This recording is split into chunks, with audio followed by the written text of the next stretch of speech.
What is going on, everybody? ZyoniK here, and in today's video we're diving back into the Great League with an extremely strong team that you guys can use. Galarian Stunfisk, Jumpluff, and Drapion. Now, this was a top performing team. The core of Galarian Stunfisk and Jumpluff is so strong, but instead of Trevenant, we're using Drapion. I'm still hunting for a very good Trevenant. I could use a little bit more candy as well in order to unlock that second charge move, so this Halloween season coming up, I'm going to be looking forward to getting that finally for my roster. But Jumpluff, my goodness, it is very nice. I was happily surprised how strong it actually is because it's extremely bulky, similar to Tropius, right? So let me know down in the comments what you guys think about this team. Have you guys tried Jumpluff yet? Let's get right into it. All right, getting into the first battle, we have Stunfisk on the lead versus Jellicent. So I do have two counters in the back, so I'm going to go ahead and swap into Drapion right now to see what I can draw out. And it's actually going to be a Scrafty, which kind of works out here because what this will allow me to do is get myself shield advantage and also potentially come in hard farm with Jumpluff because we do have the Fairy Wind fast move. Sludge Bomb as well does a lot of neutral damage. Now, Scrafty is deciding to go for Power Up Punch here, which I'm perfectly fine with. I'm not going to be coming out of this matchup on the winning side just because of the raw counter damage that they can do to me. So what I'm looking to do here is get myself shield advantage, which I do get. And we did delay CMP tie right there, which is actually perfect because that means they won't be able to throw multiple foul plays off against my Jumpluff. It's only really going to be one. So we're going to come in with Jumpluff right now and hard farm down with Fairy Wind.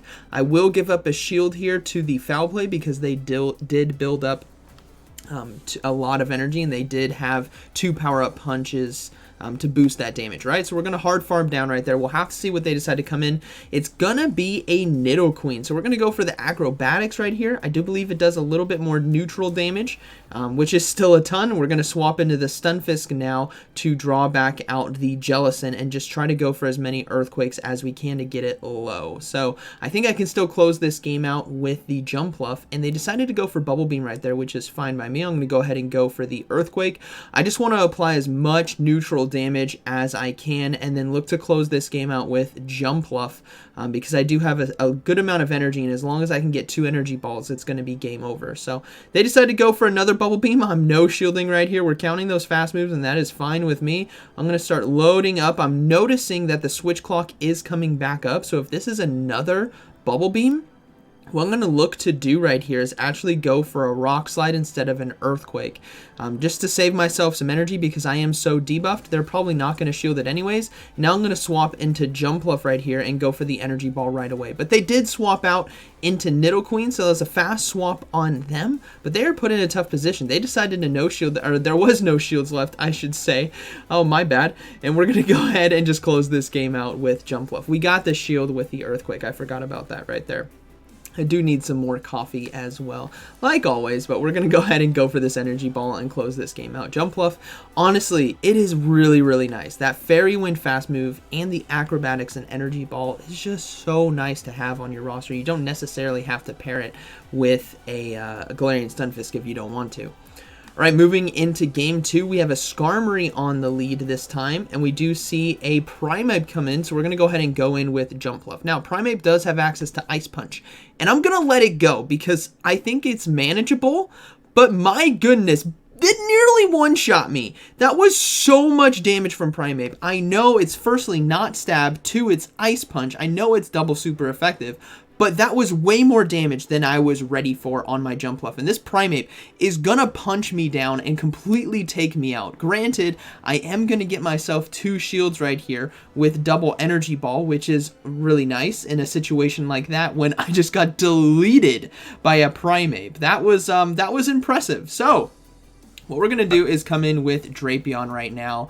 I'm going to call that they have Night Slash, so I'm going to go ahead and no shield it. It was a Night Slash, thank goodness, because if that was like close combat, it'd be all over. Now, they decide to swap in Beedrill, so I'm going to go ahead and bring in the Galarian Stunfisk right here, as we can do super effective damage with Rock Slide, but I do need to watch out for Drill Run. So that was just a Fell Stinger, which is so unfortunate right now. This battler is all over me, landing the Ice Punch, getting the shield bait with Fell Stinger, but thankfully, Rock Slide is going to be doing super effective damage. So what we're going to have to do here is overload a bit. I have to shield once again because this could be a drill run, and it was. So that is going to be a good shield right there. We're going to go ahead and overload just a bit and then go for a Rock Slide now to take out the Beedrill, because the Primeape is somewhat low to the point where I think a Rock Slide might just be enough to take it out. So let's see. It comes back in. Yeah, I think that's Rock Slide range. It's very, very close. They will hit us with the Night Slash.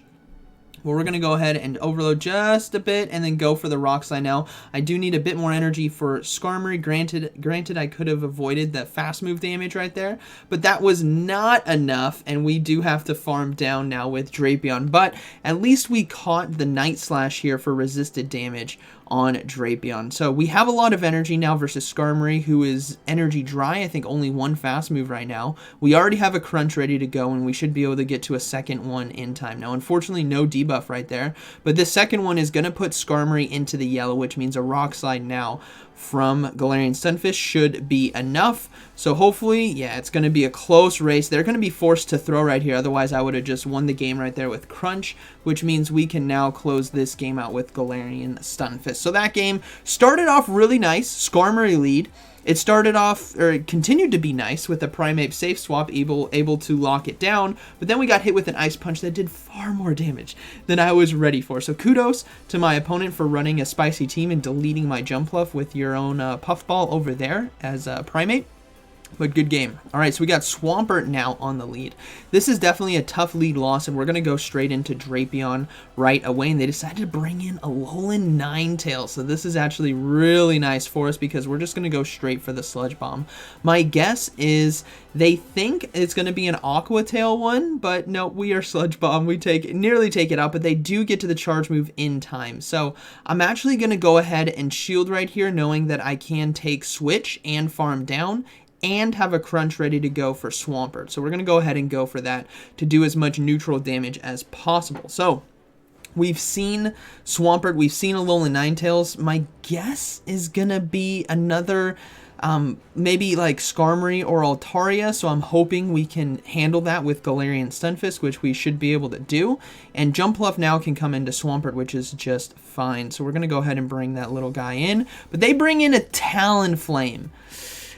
This is gonna be rough. This is gonna be rough right here. So I have a choice to make. I decide to no shield this, and I think I don't know. If I shielded that one, they would have gotten to another one anyways. It's such a tough situation. I decided to no shield it because my thought process here is I can go for 2 Rock Slides, which will get the shields now from the Talonflame, and they might be in the range for an Acrobatics, but this is coming from never using Jumpluff with Acrobatics versus a Talonflame. And my calculations, I think, are just slightly off right here. Because I figure if I can shield that, and this Acrobatics can do enough damage, we might be able to take it, but no, it was not enough. Still a lot of damage, but Talonflame completely sweeps me right there. So in hindsight, maybe I should have shielded the first Flame Charge, and maybe been able to get to a 3rd Rock Slide. It would have been extremely close, but unfortunately, good game right there to my opponent. All right, next game, we have Trevenant now on the lead. So in this situation, granted, I have a lot of nice coverages here. Rock Slide does good neutral damage. We got Acrobatics on Jumpluff. We got Crunch on Drapion. But what's great about Drapion is the Poison Dark typing. So we're going to go ahead and swap to try to catch the charge move, but they didn't throw. They held on to it, and they decided to bring in a Shadow Swampert right here. So this Crunch is going to do a lot of damage, and what I'm going to try to do is get myself into a 1-to-1 shield situation because I would like Jumpluff to sweep if we can. So we're going to go ahead and shield this first charge move. We're going to get to another Crunch, and then this is going to obviously be forcing a shield from them. If they decide to let this go, by all means, go ahead and let this go, but I'm guessing we're going to get that shield. So we do get the shield, and we get the defense drop, which is really nice. So they're going to go ahead and throw, and we'll let this go through.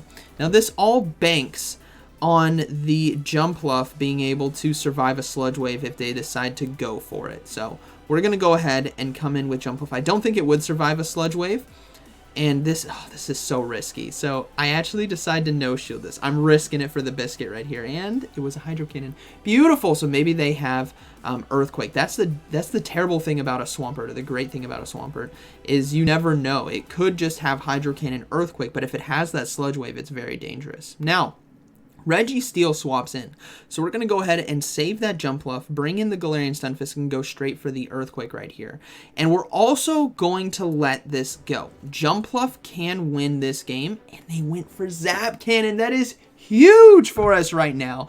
Having no shielded the Zap Cannon, we're going to load up and go for a Rock Slide just before they can get to a Focus Blast, because this Rock Slide should be enough damage to take out the Registeel, and it is. So Swampert's going to come back in, decides to throw right away, which is fine. Jumpluff now should be able to secure the win with a back-to-back Acrobatics versus the Trevenant. So we're going to go ahead and hard farm down.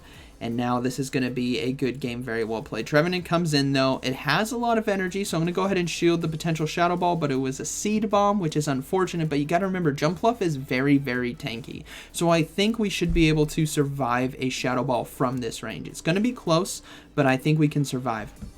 Now, granted, I could have gone for an Energy Ball, then an Acrobatics, but I was too concerned about them no shielding it. So we do survive the Shadow Ball right there, which is perfect, and we are able to get off the double Acrobatics. So this will be taking out the Trevenant. Boom! And that is going to be a good game, very well played.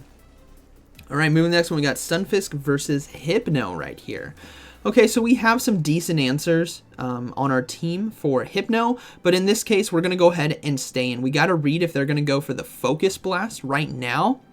They are very close to Shadow Ball. So we're going to go for this Earthquake. It does land, and they decide to throw right away. So this is probably going to be Shadow Ball, or it's going to be Fire Punch. If they have it, it is going to be the Shadow Ball. So that's fine. We're going to go ahead and look to go for another Earthquake right here. I really want to get myself shield advantage in a situation where I'm probably just going to be losing the lead. So we're going to go ahead and get that. We do get the shield, and then we're going to try to swap into Drapion to catch the charge move, but they swap out now into Altaria. I love trying to catch charge moves on Drapion when we have like Ghost type moves or Grass type moves, like we tried to do with the Trevenant or the Hypno right there. I think I went one fast move too early with the Hypno, but that is okay. Because in this situation now against Altaria, we can still take it out just fine with the Drapion because we do get a shield, and we can shield ourselves right here and get to one more crunch in time in order to win this mid game, because now they are completely out of shields. That Hypno does have some energy, but Jumpluff being extremely tanky, as long as they don't have Ice Punch, which even then won't be able to one-shot me, we should be able to close this game out. Altaria does go down. Now let's see if they decide to bring back in the Hypno. If they don't, we get to see their third Pokemon.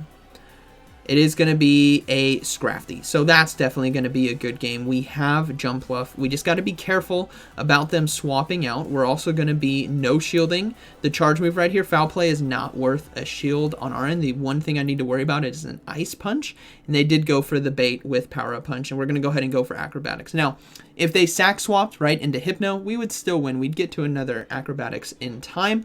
Boom! Down goes the Scrafty, and then Hypno is going to come in, so we're going to go ahead and I should be shielding right here, but I don't think I even need to. Yeah, I do decide to shield the Shadow Ball, and then we're just going to go for the Energy Ball to close this game out. So that's going to be a good game, very well played. Jumpluff, again, it's just really, really nice. Pairing super well with the Galarian Stunfisk. Similar to like Venusaur and Galarian Stunfisk, but in this case, you have a lot more bulk. You have that Fairy move for Dark-type Pokemon, so like Scrafty or Sableye, where it could really come in handy. And then Acrobatics is extremely hard hitting. So did a really solid 4-1 set right there with this team. Super fun to use, so be sure to give it a try. Give Jumpluff and Galarian Stunfisk a try at least, and pair other Pokemon in place of Drapion. Maybe Trevenant, maybe Hypno, Drapion. You know, there's a lot of good options out there for safe swaps. So hope you guys enjoyed today's video, and like always, thank you for watching, and I'll see you in the next one.